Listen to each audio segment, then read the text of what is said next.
Thank you for tuning in to Exeter TV.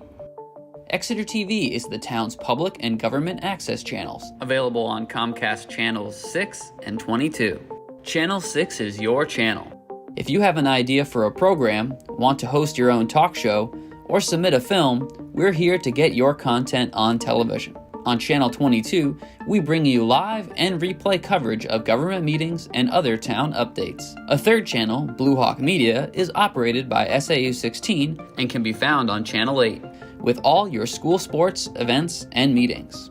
You can watch Exeter TV online at exeternh.tv, Apple TV, and on Roku. Find us on social media for extra content. Subscribe to our YouTube channel and hit the bell to get notified about live streams and new content.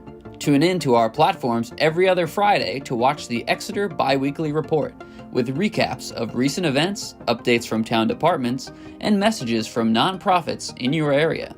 If you head to our website, exeternh.tv, we invite you to sign up to our newsletter to receive monthly updates about new content, upcoming meetings, and more. We'd like to thank you for taking the time to watch Exeter TV and hope that you tune in to our other content as well.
Exeter Conservation Commission meeting to order at 7 o'clock.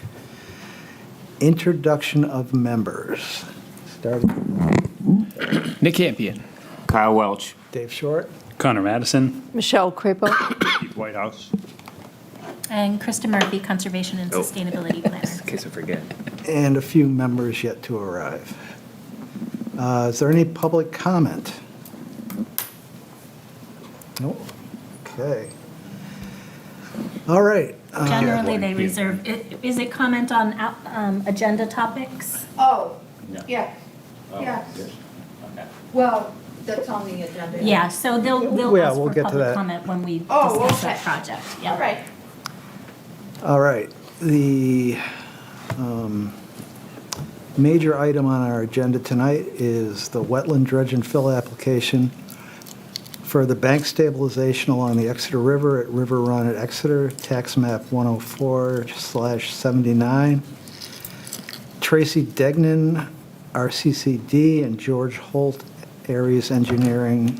I believe somebody will be giving us presentation. Yep, George is here. And Dan Chartrand, the select board representative, just arrived. Sorry to run late. One. Thank you. Thank you. Thank you. I'm George Holt, Thank Aries you. Engineering. I'm a principal hydrogeologist there. We put together the application, but I think it's similar to an application that was presented before by Jones and Beach in 2003. Yeah, if you could give us a brief overview of what we originally approved, for anybody who's watching who's not familiar with it. And, Okay. and then a brief overview of what you're proposing. All right. The original application proposed a series of gabion-based baskets to stabilize three areas of the property. Our proposal proposes four. The principal difference is that they propose to put a bedding of riprap down at the footing of the gabion baskets along the impact areas. We propose to do something a little different by placing a sheet pile wall into the ground flush to the grade to the bed of the river there. Yep. So that essentially, you won't see it, but it'll allow you to build and construct a deck for the gabion basements baskets. Actually, I should probably just, did I just screw up? No. Okay.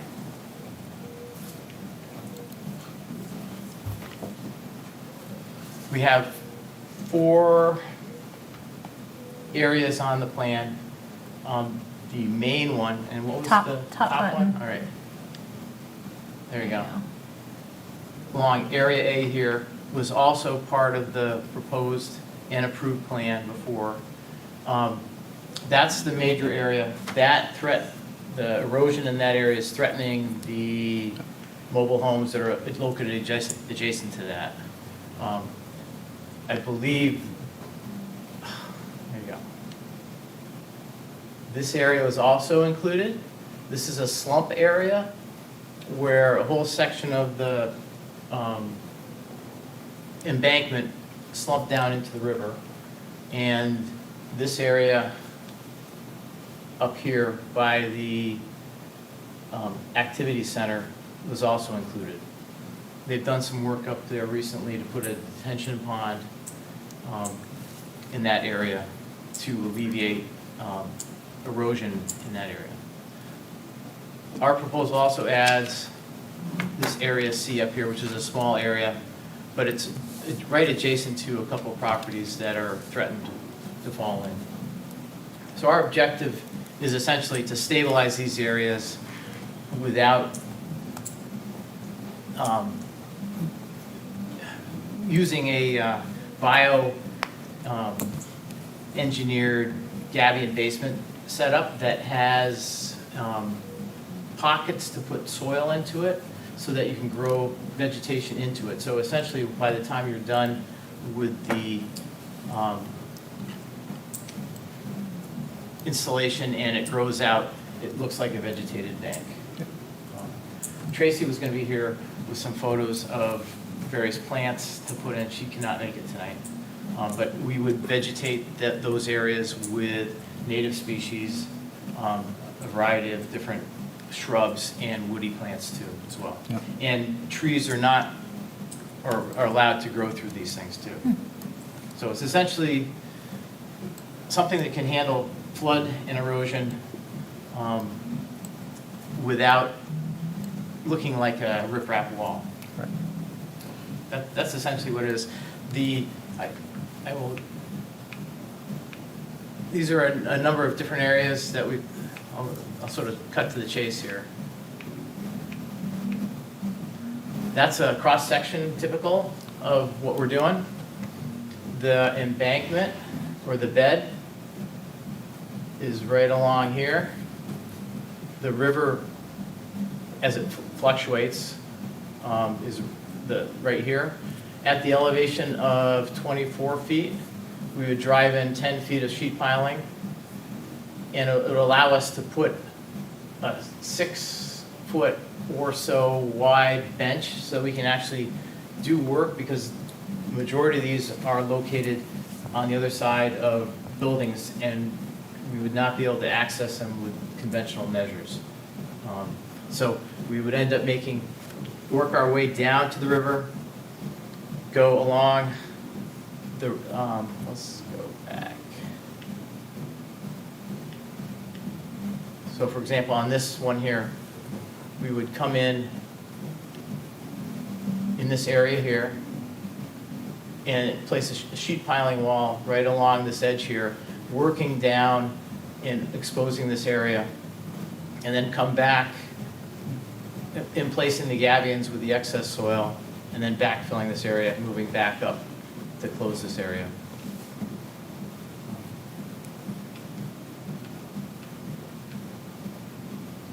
The gabion baskets are scour lock. They have a plastic membrane on them, and they're allowed to be filled with soils or sand conducive to growing. And essentially they provide stability and armoring on the exposed surface. The back of the gabions are tied into the back of the formation soils with some geotextile tiebacks or anchors to keep it in place. As part of the study that we did, we just published, as part of the final design, a geotechnical report for the stability. I have 4 copies here that I can share with you. But essentially, and it's,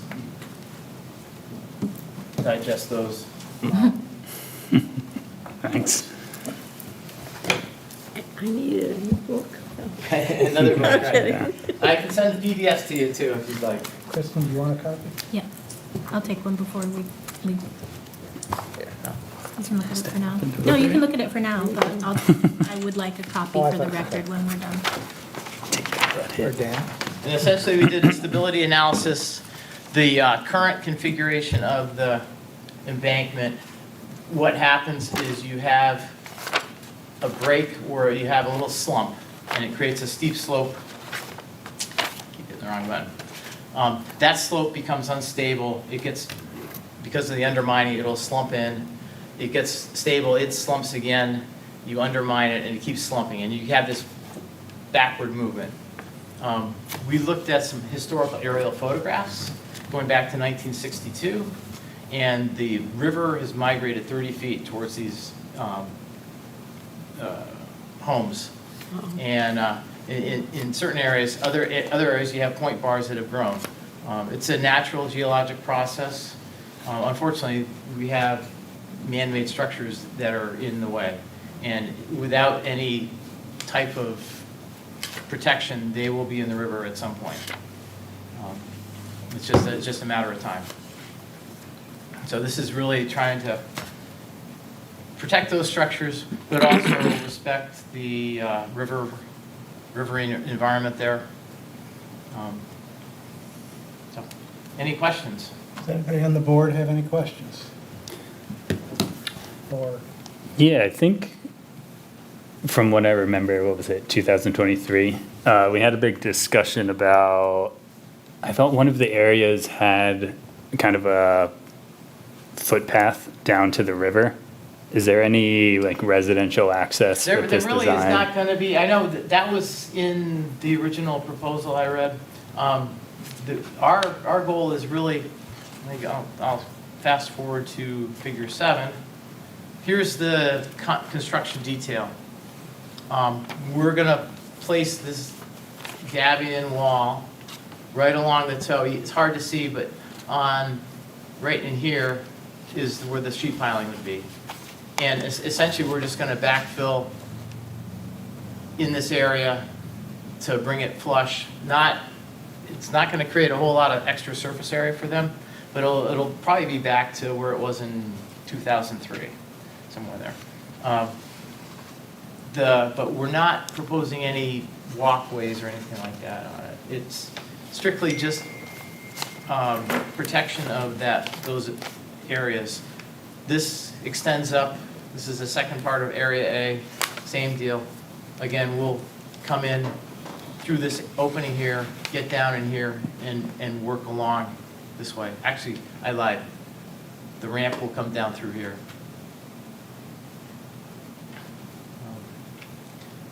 Area B is sort of the same. This is the slump, and you can see in this area right here, this is all sort of towed out into the river. We were not proposing to dredge back to the original river channel location, but just set the wall where it is now and not create, or basically keep it, stabilize it as it is. Area C is a small little area. Again, you can see the little slump right here has come down. I went out there tonight to grab some pictures. They're on my phone, and I can send you pictures of those areas. I don't know if you guys do site walks too. We can send a KMZ file that you can find them. I think we're good. Yeah. And then area D, this is the one up by the, it's off the map here. But there's a detention pond in a newly graded area. They put in a cutoff wall. It's not exactly configured like that. That was on the plan. It's a little different when I went out there to look at it today. My concern was there's this gully here, and this is what we're going to have to, after walking it today, figure out where that water's coming from. There's some pipe that's discharging there. So the whole road, I was the landscaper there for 12 years. Yeah. The whole road drains, the whole entire, there's an intersection there with 3 roads that come to it just beyond out of Yeah. sight there. It all drains down that road and into that gully. And that's also where they plow all the snow. Yeah. So that also melts there and causes that gully. So they have massive, kind of drainage issues in that. There was water flowing out of the gully still, and so we got some homework to do there, but essentially the goal was we're only putting 1 layer or 4-foot gabion right here to protect the shoreline, and then it's going to grade very gently back to this flat area. I'm not sure what we're going to do with this and how we're going to manage that. We are going to have some sort of protection so that we're not having siltation. The pond there appears to be just a infiltration basin. Yeah. I'm not sure how well it works. So. It's new, and it's, but that was so over the 12 years, that gulch, if you will, Right. has widely expanded. Yeah, so we're definitely going to have some, besides the gabion basket down here, we will armor the top with some armor lock. It's like a plastic matting that goes over the top that you grow stuff through. So, but we're going to need to figure out that drainage there, because you don't want that undermining our new wall. Any other questions? Did I get your question? Mine? Yeah. Yeah. Okay. Is it going to affect area A and D, or just A? That gully? This gully The is just, drainage, yeah. let me go back.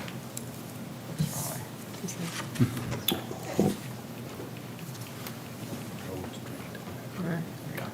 So area A is right through here. right.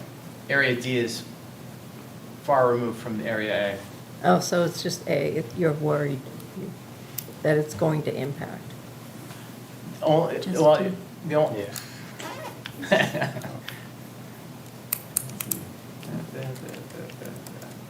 Yeah, the only impact will be is that you'll have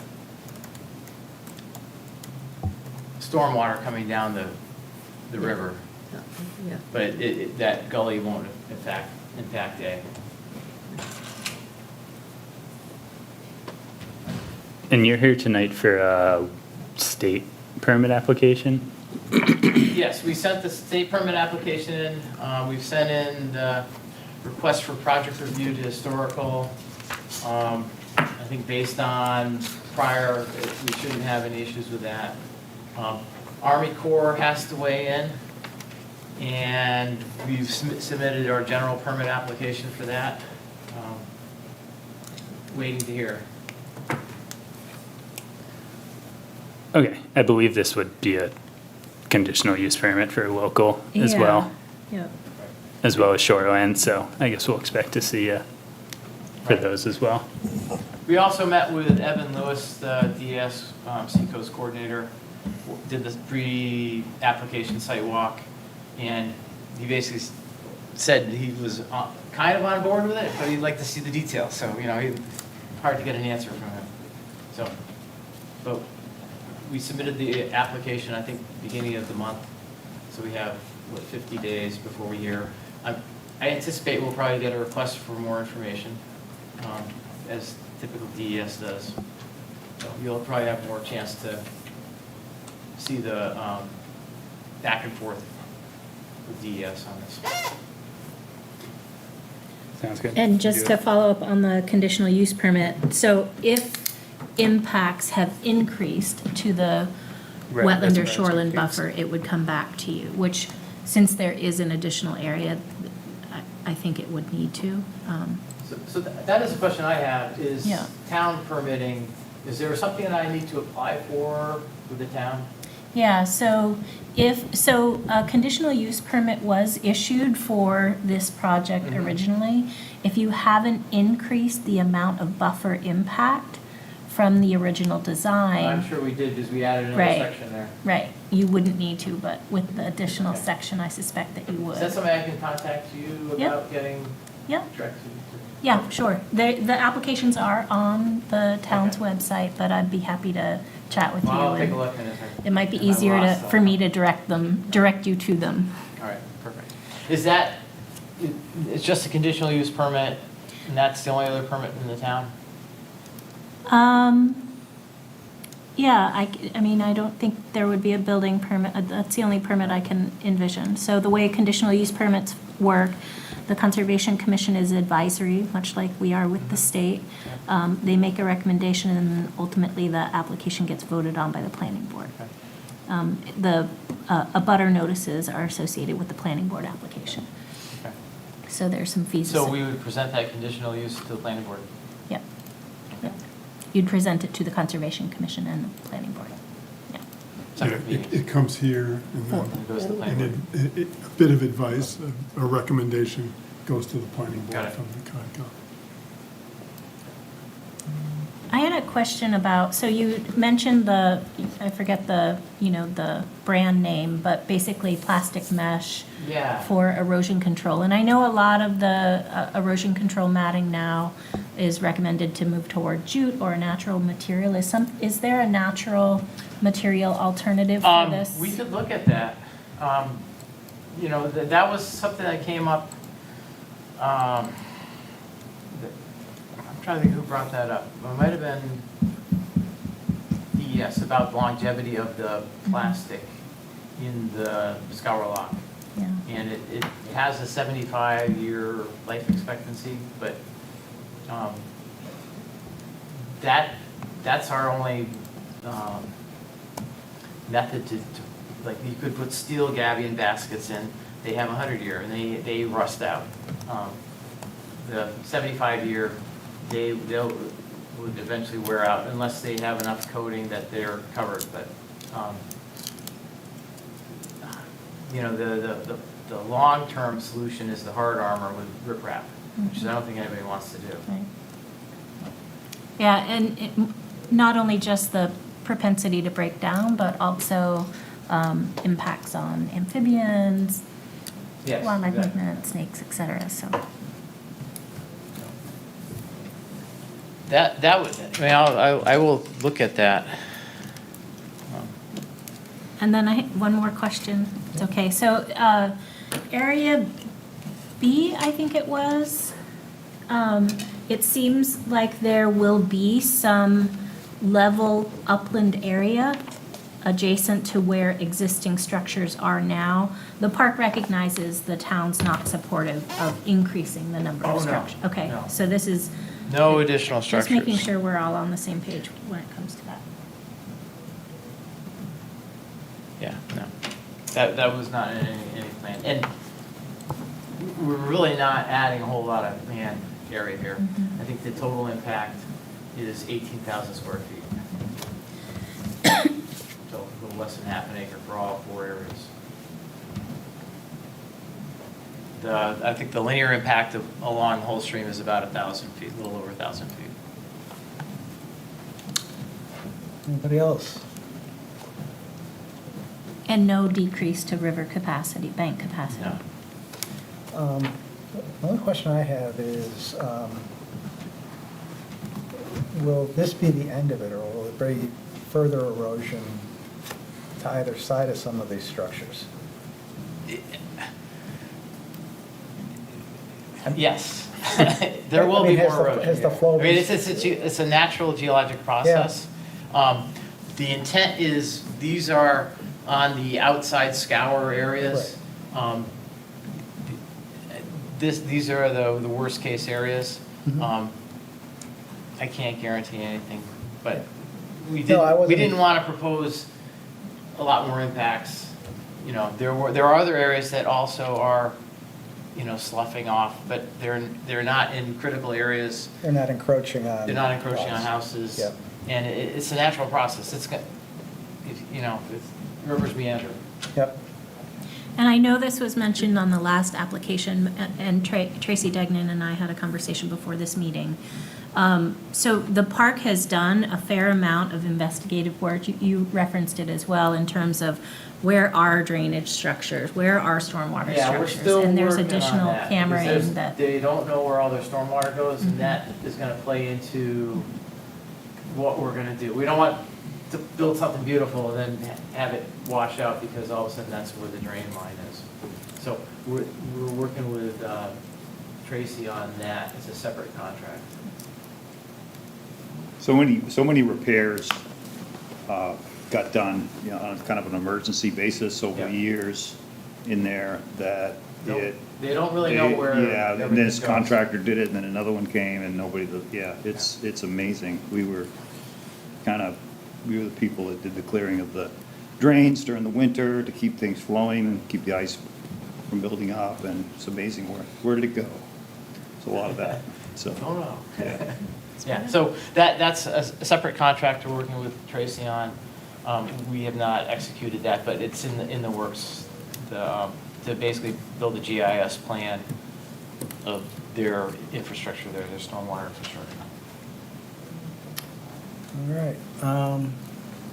Is there any public comment? Oh, yeah. All right. Come on down. I'm Susan Hanson. Will you state your name and address, please? Pardon? Name and address, please. Susan Hanson, 137 Linden Street. I have questions still. All right. This is my property here, You want a pointer? because I'm short. Well, it's the top button, right there. I probably won't do. Okay, yeah, all right, this is mine, right there, whatever. So, I have questions because obviously you've changed kind of the process here from the last time. I'd like to point out that on this side of the river, there's great conservation going on. That side of the river, not so much. And this dam here definitely affects my property. The water comes down there, hits that dam, and my property floods and erodes. Also have concerns about Area D. Where's that water going to go? Is that going to go right to my property? Also have concern, what happens when they take out the Pickpocket Dam? What's going to happen? It's going to go on my property, most likely. Yeah. So that one side of the river is being shored up, the other side is left very natural. And I'm sorry, that's my favorite side. So I do have some concerns right in there because that whole area can flood. Actually, it can flood, depending on the year, it can flood way up. And there's erosion going on. So obviously, I'm not too happy about this because they're improving a problem that was already there or has been there for a number of years. So I like the idea of conservation, but it only works on one side of the river, I guess. It doesn't work on the other side of the river. I don't know. So. Thank you. We're at 135 Linden Street. Fred and Wendy Keith. Wendy MacArthur Keith. We're supportive to Sue because she's right next door to us, but her field actually comes up behind us too, and we're hugely all for conservation in the room. She's instructed us, and Fred, my husband, is a former engineer and also a hunter who does not hunt back there, but sees a lot of the wildlife and everything. So when she's talking about, that sort of thing that's right behind her house, that's where her hayfield used to be. And then she and Warren got, the land put into a different form, which is great. And the back of our land is also conservation land, was when we moved in there. So I've heard some great things here tonight that are trying to support the environment. I also used to live in Sherwood Forest years ago in one of the mobile homes that were up above this area that now is flooding. And I can remember when the man who owned the park put in those down there, and a flood happened, and the poor people who had their homes flooded terribly.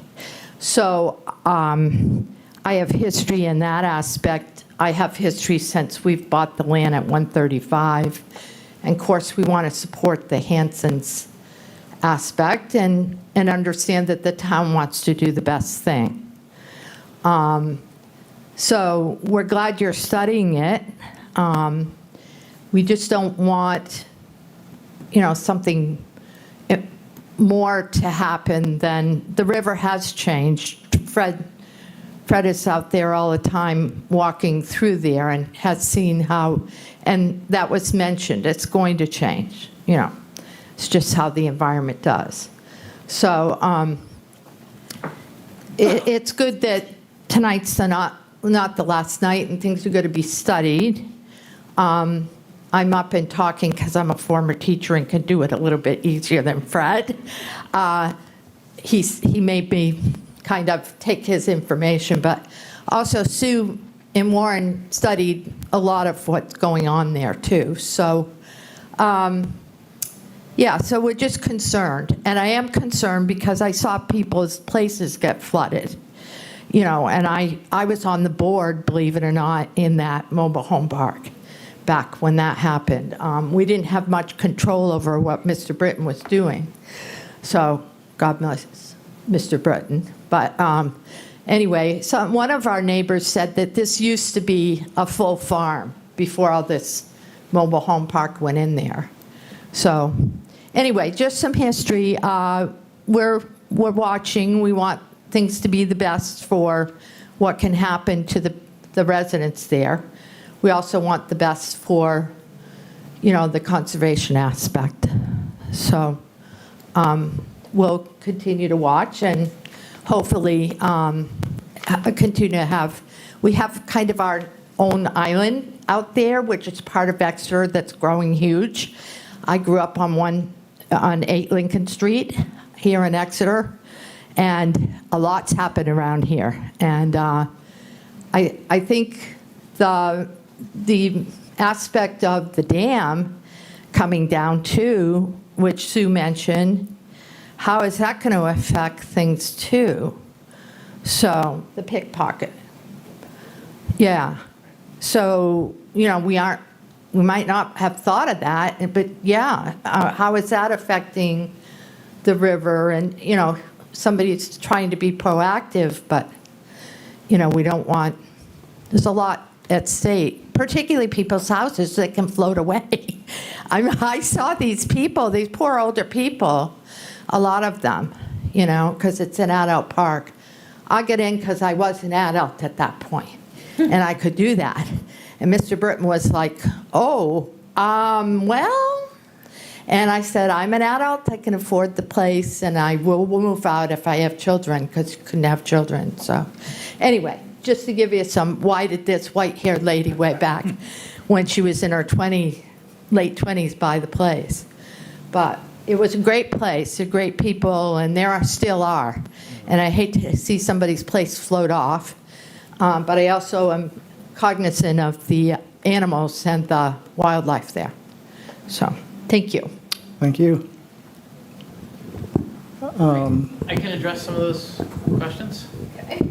Sure. Sure. Thank you for the history. Yeah, I can give you a lot. So essentially, we're just protecting these 4 small areas on the shoreline.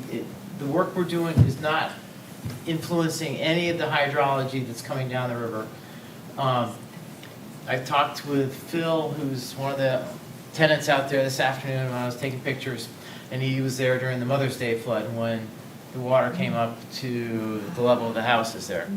And it's like, what we're doing is not going to have any influence on that. We're not changing the floodway, we're not changing the storage area for flooding. I don't know what's going to happen when they pull the Pickpocket Dam out. I understand there was another dam that was removed downstream in the center of town. Yep. So That worked out well. that's the Army Corps. They We'll should do know something about river that. studies, yeah. There'll be a lot of studies done before that. So, but essentially, this proposal is really kind of like a Band-Aid along the edges to keep the buildings from falling in. It's not going to change the flooding, it's not going to change inundation of the other properties around here. So essentially, it's just a small little, basically, repair.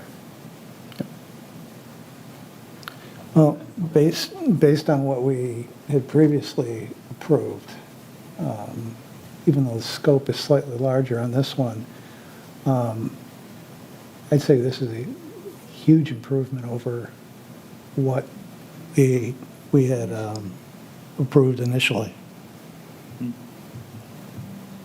I like the idea of a vegetative bank instead of the riprap. Yep.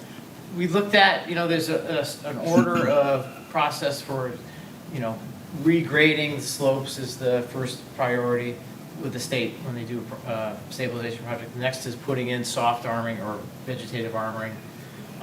And then we get into what we're proposing, the basically engineered bioengineering. Right. And then you have gabions, and then riprap. And the first phase is, if you regrade the slope, it's gonna wash back, and there's no protection there. So it's just, you'd be back out doing it again. And then we looked at root balls and the like, but we felt like it was gonna be more of a mess, we'd make more of a mess trying to build that than it would be just to put the wall up.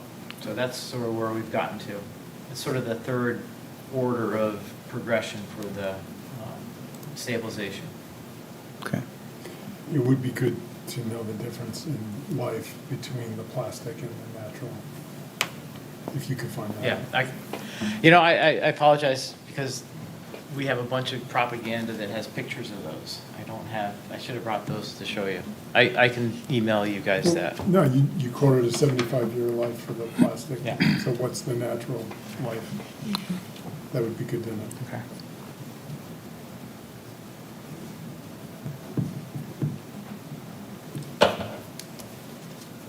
All right. No further questions? In that case,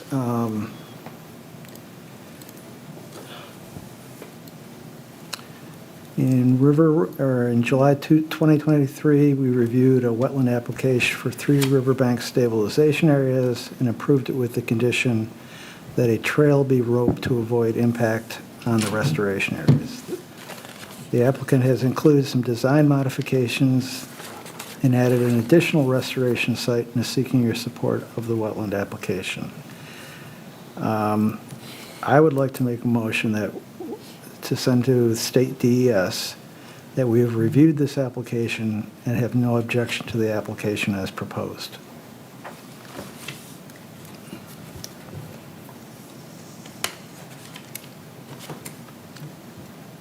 I'll second that. Any discussion on it? All right. All those in favor? Aye. Aye. Any opposed? Passes unanimously. Thank you so much. Okay, thank you. Appreciate And you taking the just- time. Just for everyone's information, so the Pickpocket Dam feasibility study is available on the town's website. It does not show any deposition or erosion risk there. There is sedimentation anticipated further downstream where the river gets a ton of meanders, sort of near the Court Street area. That'll settle there and Yep. not reach this place. Right. Did that include the hydraulic modeling? Yep, Okay. it's all in there. All right, nice. I will take a look. Thank you. Okay. I appreciate it. Good. You have a wonderful spot here. I've been on our Conservation Commission for 30 years, and we're hauled away in a little room. In the town of Dunbar, big town of Dunbar. All right, well, thank you. Nice digs.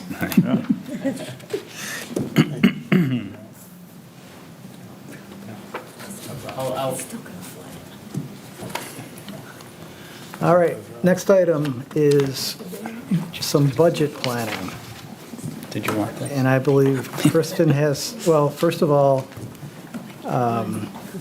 last meeting we talked about trail paint, and I believe Kristen paid for that out of pocket. And I'd like to make a motion to reimburse her $190.05 for trail paint. Thanks for coming out. And take that from the Conservation Land Administration. I'm an engineer. Second I that. was an engineer. All right, all those in favor? Aye. Opposed? Passes unanimously.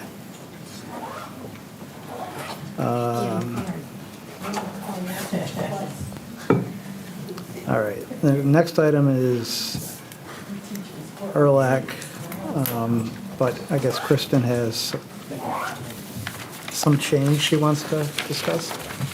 Thank you. Thank you. Thank you. Is it increasing in price?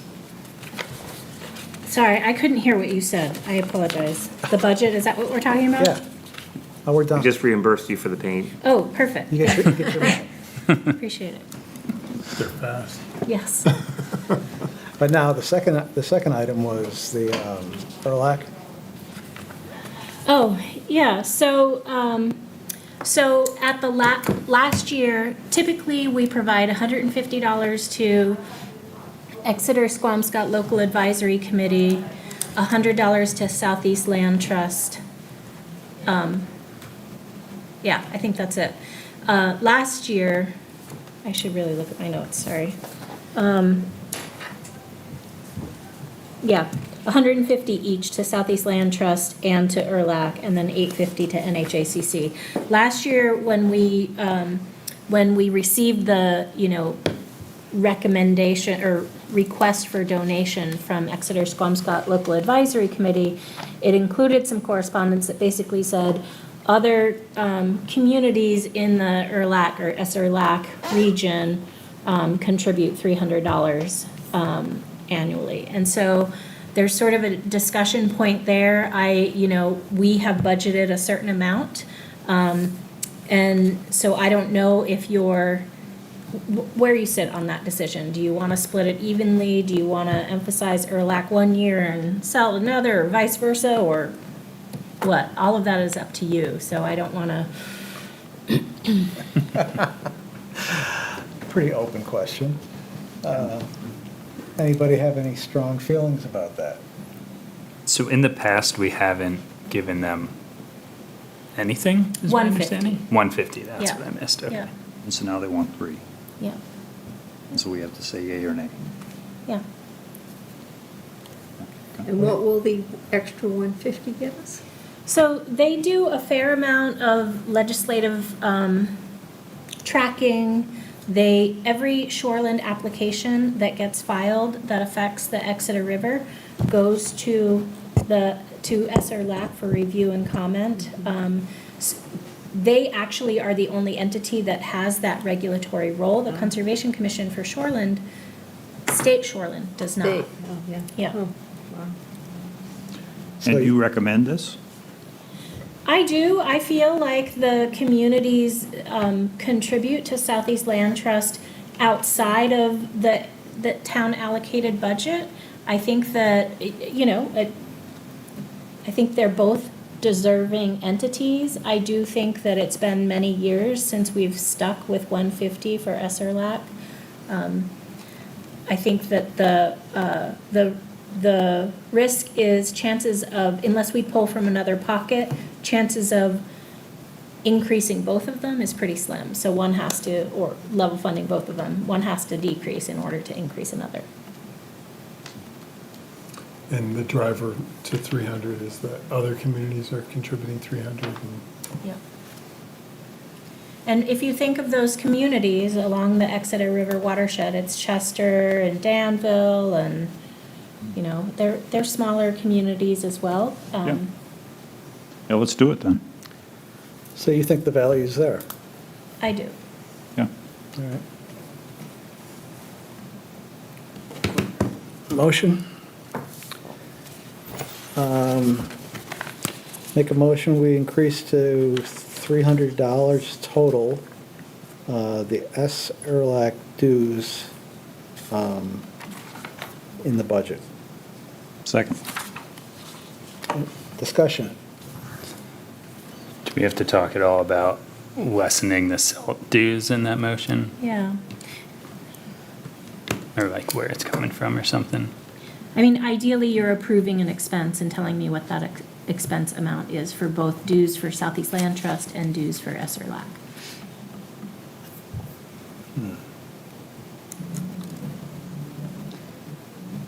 Can we just do SELT after this? Sure. Is that an option? Sure. I'm happy with the SRLAC one. All right. All those in favor? Aye. Aye. Opposed? None. Passes unanimously. And SELT, I guess. What is the SELT amount? So all that remains then in the dues line item would be $50. Oh. Let's do it. I say we do it. Okay. Motion? A motion that we approve the $50. So, Second. Discussion? All those in favor? Aye. Passes unanimously. And then, More budgets. Yeah, so this is planning for next year's budget. yeah, We've been told to really take a hard look at the budget this year. There are costs that are increasing that are out of individual departments' control. And so I know the commission has been talking about additional expenses, and I listed them in the packet, but specifically in support of Rains Barn. $4,500 for the stairway, $300 each time we mow, which enables us to keep that area to the barn and around the barn clear, and then porta potty rental of $175. You know, I had a fantastic, I feel like the interns did an amazing job this year, and I can talk about that more in detail later. But recognizing that we're trying to build momentum, I think we could manage to take a year off from the interns. And so that would free up $2,500 that could be reallocated to some of those additional expenses. 25 plus the FICA and Medicare. Yeah, So yeah. 25, 27. Yeah. And then the other area where there is more room than we've talked about in the past, for the rider, conserving the rider property, you had obligated $100,000. It came in cheaper than that, so there's about, instead of being down to $4,000 in the conservation fund, there's about $6,000. So, you know, together, there's about $4,500. So I guess before I go advocating for your budget, I really want to have a sense for what direction we want to be at. I want to be presenting a budget that you all support.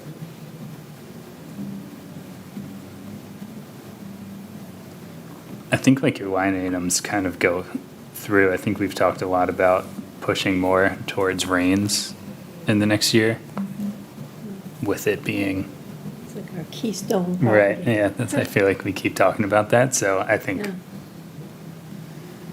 that would be a focus for me, at least. And I mean, you have all the bullet points there for the mowing that Keith talked about, and And I think trying we to make it can more save- accessible. I think we can save on that based on volunteer efforts on the mowing. Just based on some connections that we have. So I'm not thinking that we need to approve all of that budget for the mowing for Rains anyway, okay? Some volunteer people have come forward with that. But, you know, like you said, we need to, this is our purview, this is our baby, getting the Rains property up and running. We've talked about it for a long, long time. And, yeah, I think we should do what we can, for sure. I do also think, and I would love your opinion on this, I do feel like we can achieve use of the barn without that interior staircase. And I know that there's, you know, there's some, you know, aging or damage to some of the trusses that need some work. But that's not an area of the barn that we're putting weight on. It's safe and secure as it is. We've eliminated some of the weight from the barn when Keith removed the cement flooring. So I personally feel like deferring that to another time could be beneficial. Yeah. And still have, you know, getting access to the barn to me feels pretty key. You know, it's impossible to have events out there when you don't have a way to safely walk there without ticks. And, you know, we want to keep the vegetation far from the barn. We don't want to have an issue out there where we have a lot of overgrowth. It detracts from the, I think, public view of the structure. You know, it looks so much nicer when you keep it cut back right around the barn. oh yeah, after Keith did it, the first time he done it, it was, It's night and day. yeah, Yeah. it Yeah. just popped. Yeah.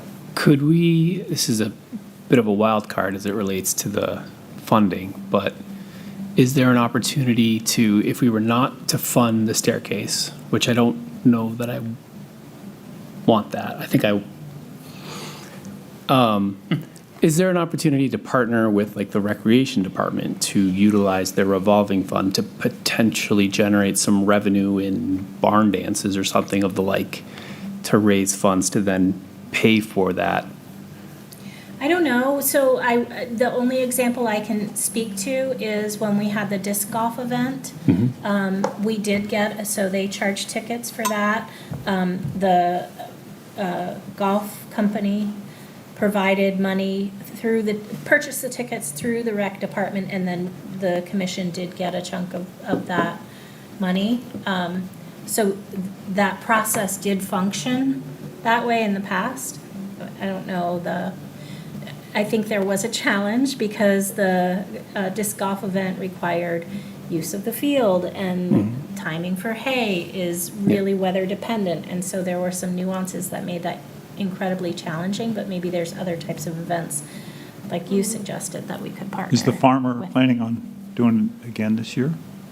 Haying again? He did. He did already. He just hayed. Yeah. I think it really depends on what grows. Yeah. He'll hay as often as he can.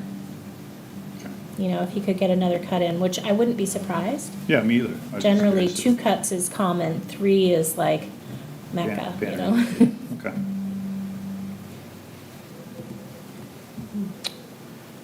So again, I feel like that we need to really work it and get it going. You know, we spent a lot of money on that over the years, like, you know, it's getting up towards $1 million if we count the L-chip money. And we're just, it's our baby. That building is our baby, right? That's just us. So we need to get it usable, get the people out there, show them what they own, you know? Think it's a great place, and it's 50 acres of land, and Well, and that leads us to, the construction needs to finish. it does. There can't be another extension. But that's also kind of why I feel like we should be pushing to get this staircase done, because the more and more we just kick it down the road, it's, Well, I'm talking about even the The exterior. main floor yeah. and the exterior, you know, it's, we've done 2 extensions already, I believe. That sounds right. Yeah. No, we've done 1 extension. You sure about that? 90% sure. All right. strong night. There have been an extension or extensions in the past. Yeah, I'd like to see, I think what I'm talking about is kind of a separate issue even from the stairs, though, because we can make the barn usable with everything else being completed except for the stairs.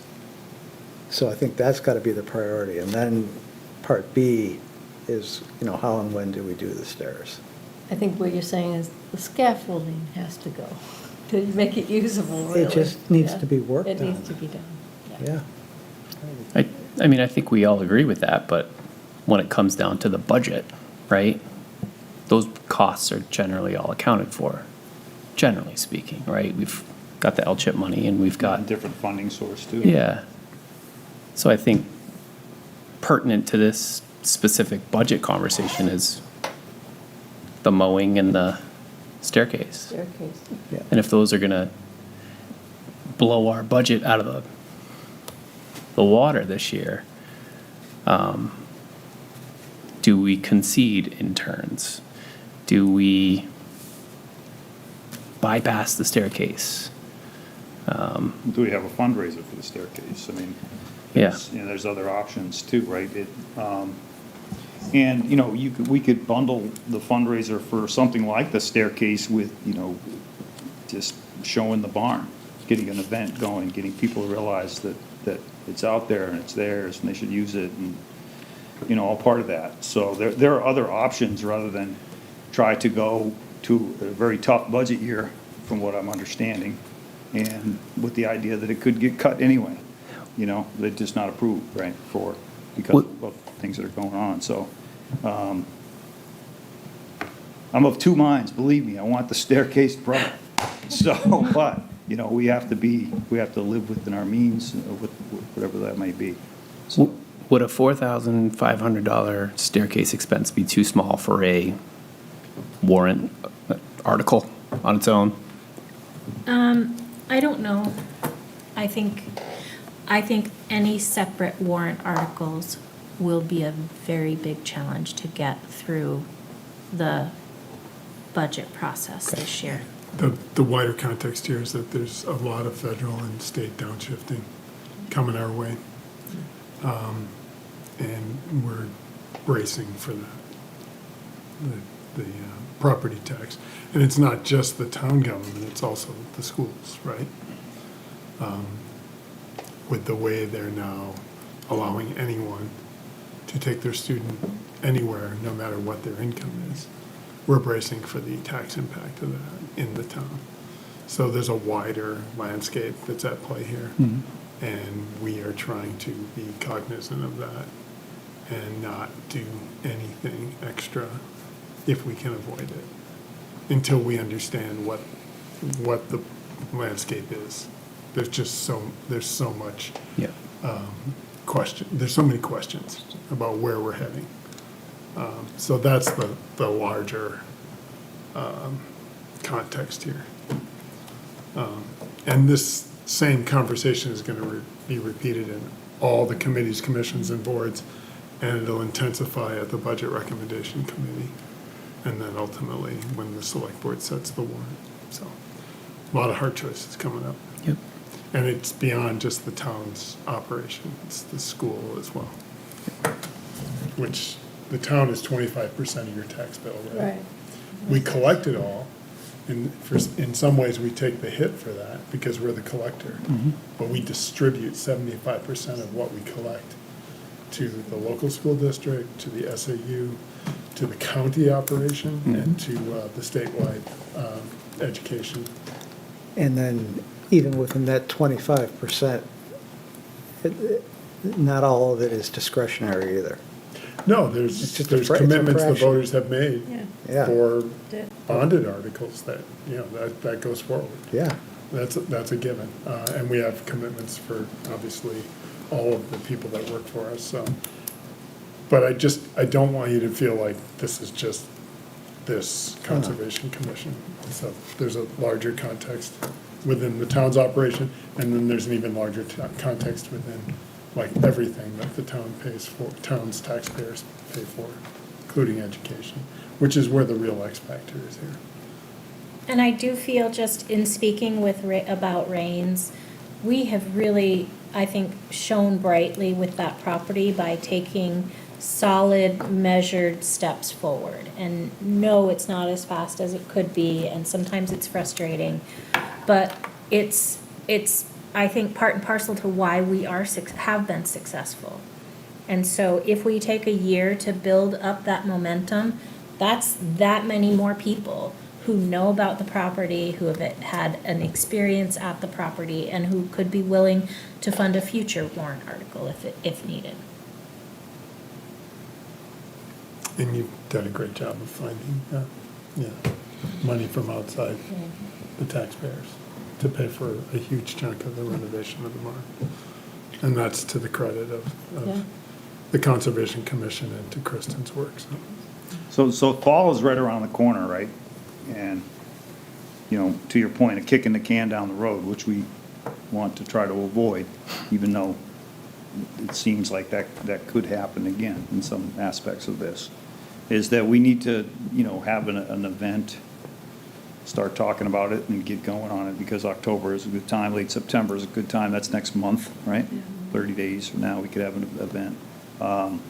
And having something certainly in October and November, in the winter did turn out well for the, having an outdoor fire, the snow cover, et cetera, so that was good. And we did talk about, so this is the 60th year of existence for the Conservation Commission, which is a huge milestone.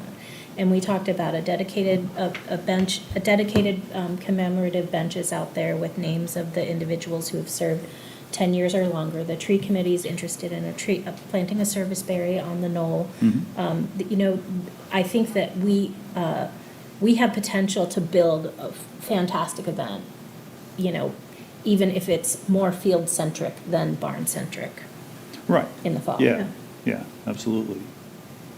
We just need to keep building it instead of, oh, next year, and that's where, I think, that's what we're, is that what you're saying? Yeah. Yeah, and I'm saying that too. So, we need to act instead of talk, I think, on this deal. And we'll do that. Yeah. Yeah. Tangentially, tied to that is porta potties, right? If we're going to have all these events. Yeah, I mean, there's one out there now, up by the road, and that's Stevens, but, it will be there, I assume, until the season is over, which should be November, I would think, like, this is what it was last year. To talk to him about if that's something we could share. But yeah, then there's gonna be the expense of that. I think that's kind of a necessary thing for an event over, we say 50 people. Is that what we said? Yeah, that was the criteria, right? 50 people. I think 5 hours. 5 hours or 50 people, yeah. Yeah, and it's good, especially if you have little kids, So, okay. But then you also need plowing, so, all of that comes with stuff, right? It does.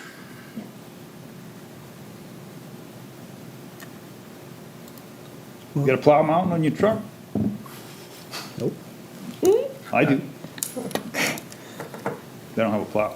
That's so, you got a mountain. You gonna plow all the way from the parking lot up there? Yeah. So I guess in terms of making, I don't know that we need to decide today, but I'm hearing there's support for delaying the stairwell-ish, support-ish, for delaying the If we can stairwell. get- if- I will move the conservation interns allocation to, I'll probably put it in conservation land administration, because that gives us the most flexibility, and leave the $1,000 in contract services. And we'll just work through the details based on how we get through the end of this season. And where does that leave you compared to last year's, this current? Still year? level funded, Level funded. level funded. That's good. That's appropriate, given Yeah. what we're facing. Do you feel like there'll be any cuts to that budget? I can't predict where the BRC is going to go. We show up at those meetings and listen very carefully. We don't speak, so we don't get to job on the budget recommendation committee. That's become the tradition. We wait until they're done. If we have things to say, we say them then. I think level funding is looked upon favorably.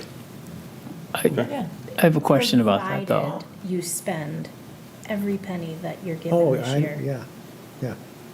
This might be a strategy or a philosophy, but if we show up with a level funded budget, there's a chance that they might say, we got to cut them. If we show up with a little bit more.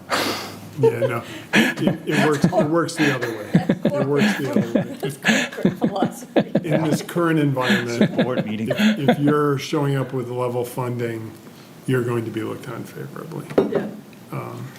If you're game playing, that's when you're. I mean, I wouldn't say we're game plan. I think we'd be advocating for what we Yeah, they're- what we need. But I Yeah, understand the, all that aside, the tightness of everything. We want this. Yeah. The town deserves this. Right. The Yeah. people who live here deserve. We could be putting a bow on that barn, Yeah.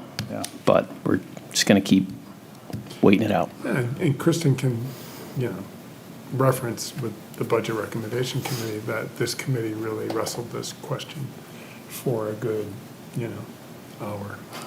So by the time we're done here, it'll be close to an hour. And I agree with what Nick's saying, is because we have had this conversation, a very similar conversation, 10 times. Yeah, or more. It's 10 times since I've been here. So I don't know about the past 20 years, right? So, and that part's kind of heartbreaking to me. I just feel like we're so close. Yeah, I do too. So close.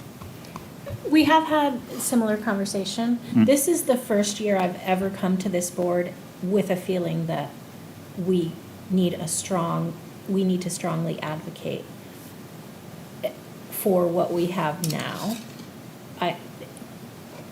I think this is the first time I feel like there's potential for us to, if we don't spend all of this year's money, to lose that. There's potential there. So this is the first time I feel like there's a higher risk because of the out-of-the-gate expenses that are under our control. Yeah, I think Kristen has that right. That's how I'm reading the landscape as well. So spend everything you have and level fund, make a proposal that's level funding, and maybe shift priorities around a little bit and forego some things for now, to, pursue the initiatives that are going to be the priority over the 2026 year. I think, Kristen, the education training, could we put that toward events? I mean, we probably will need some money. That's your education training money? Yeah, it covers me. It also covers the annual meeting, which happens in November. Oh, it does cover That's that? $65 for each person who wants to attend. Yeah, and I go Yeah. every year, but I don't Yeah. mind paying myself, honestly. I just signed up for a class with them and I just paid it. Yeah. And then smaller workshops, like the wetlands field training that we talked about. Yeah. But which is if it's going 25. to impact you, yeah, I don't. But if it, I mean, I think we could move some of that out if it's really just predicting how much training the board feels. I don't worry about, Oh, wait. okay. no. It's a great question. It's a question that always comes up at the Budget Recommendation Oh.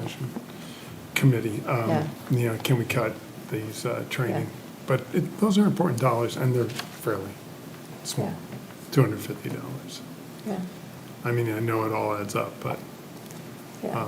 I think those are important to Right. leave there. Oh, yeah, that's probably one of the best things I go to is that annual meeting. I get to network with all the other commissioners. And that's important. Yeah, that's very important. That brings innovation back to this commission, so.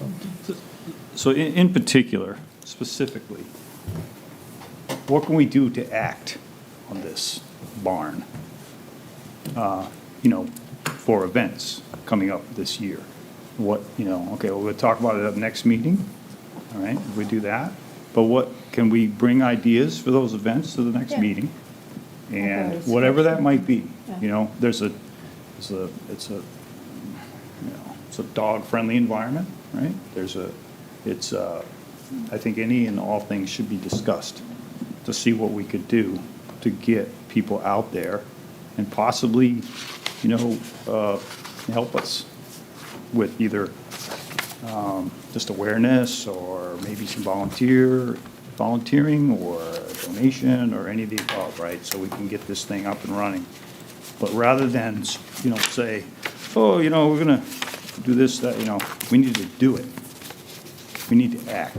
I think in So- October, if we could create an event in Okay. October and then really plan for it. Sounds good? Kid-centric, maybe. Yes, So with- Range Barn is a dog-friendly environment? Oh, yeah. You can bring dogs to the property on leaches. Yeah.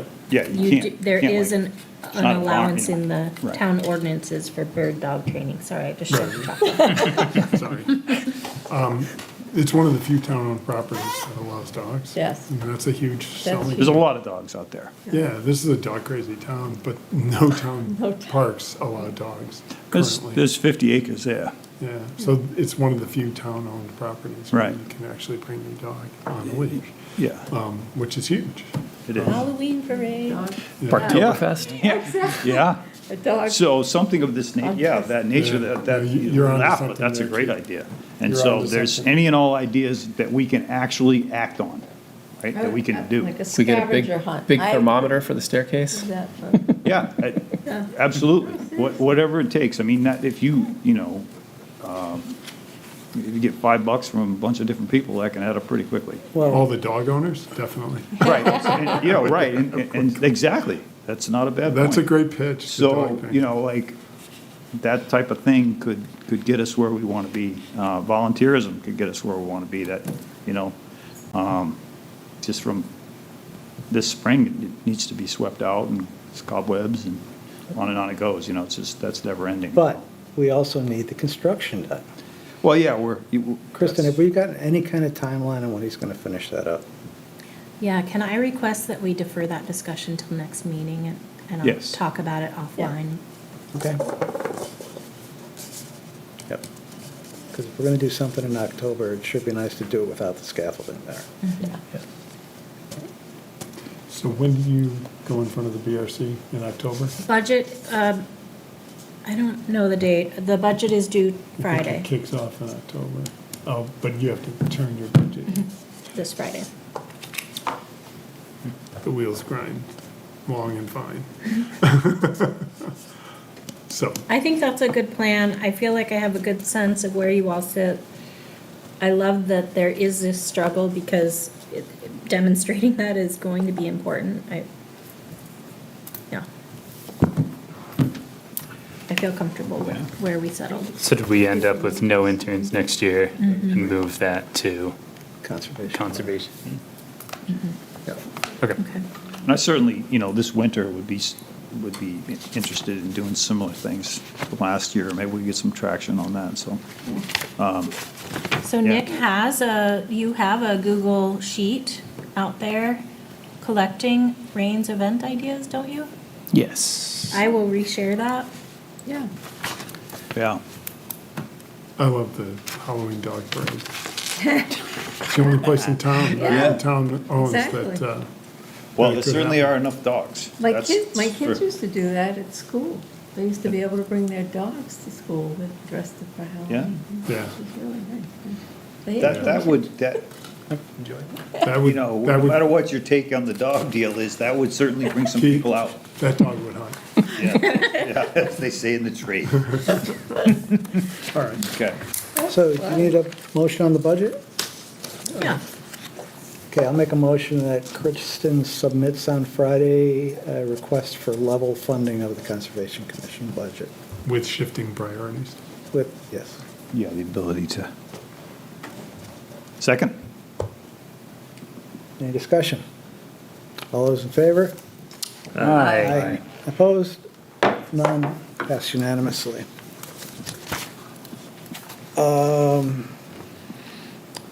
All right, I guess,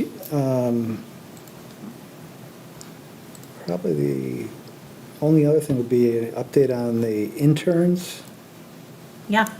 So we had 5 weeks of the interns, 75 hours each. There were two that joined us, Jack Joyner and Catherine Feely. They were fantastic. Jack has graduated with a degree. Catherine's going back to UNH for her senior year. They did so much conservation land monitoring. There's, with the exception of, I think, they got to all but 3 properties, and those are because Stone Layton needs to be hayed, and the Barker Bunker easement, she's in the middle of demolition and construction. So we're in really good shape. There were some areas that need cleanup and tent sites and a whole list of action items that I'm working my way through. They did some trail work. Dave had secured some boards from somewhere, I don't know where, but Guy took a deck down. got some wood for us, and so we went out and did 3 bridge repairs in Henderson Swayze. And then at the end of all of my internships, I always, asked them what they thought and constructive criticism and all of that, and they both just really enjoyed their time here, would recommend this internship to others, so I feel really good that they felt like it was a value. I certainly felt like I got value from their effort. How much of the blazing did they get done? They did the Oaklands North, Yeah. that's it. I have all the paint supplies. Because I thought over Henderson Swayze, it looked like a few trails had fresh paint. That's so funny. I thought the green trail looked fresh. Yeah. But that's not us. So I don't know, but I do plan to knock those out. Yep. I should be able to help with that soon. I was going to say, I'll help you with Great. blazing too. Yeah, Or it's fun. I anything. love Yeah, it. I Yeah. like to Out do there. that. All right. It wasn't me who did. Well, whoever did, thank you. And any other committee reports or no? No? I don't think so. SAC did not meet, Energy takes August off. Okay. So then we get some minutes from the 8th of July meeting to approve. Any corrections that need to be made? I did not. I didn't see anything. No. All right. So then I'll make a motion to approve the July 8th minutes as written. Second. Any discussion? All those in favor? Aye. Aye. Opposed? Unanimous. All right, I guess no correspondence, correct? Correct. Our next meeting is September 9th. Submission deadline is 8/29. And it is 8:17, and I'll make a motion to adjourn. Second? Second. All those in favor? Aye. Passed unanimously. We're adjourned. Thank you for tuning in to Exeter TV. Exeter TV is the town's public and government access channels, available on Comcast Channels 6 and 22. Channel 6 is your channel. If you have an idea for a program, want to host your own talk show, or submit a film, we're here to get your content on television. On Channel 22, we bring you live and replay coverage of government meetings and other town updates. A third channel, Blue Hawk Media, is operated by SAU 16 and can be found on Channel 8, with all your school sports, events, and meetings. You can watch Exeter TV online at exeternh.tv, Apple TV, and on Roku. Find us on social media for extra content. Subscribe to our YouTube channel and hit the bell to get notified about live streams and new content. Tune in to our platforms every other Friday to watch the Exeter Biweekly Report, with recaps of recent events, updates from town departments, and messages from nonprofits in your area. If you head to our website, exeternh.tv, we invite you to sign up to our newsletter to receive monthly updates about new content, upcoming meetings, and more. We'd like to thank you for taking the time to watch Exeter TV and hope that you tune in to our other content as well.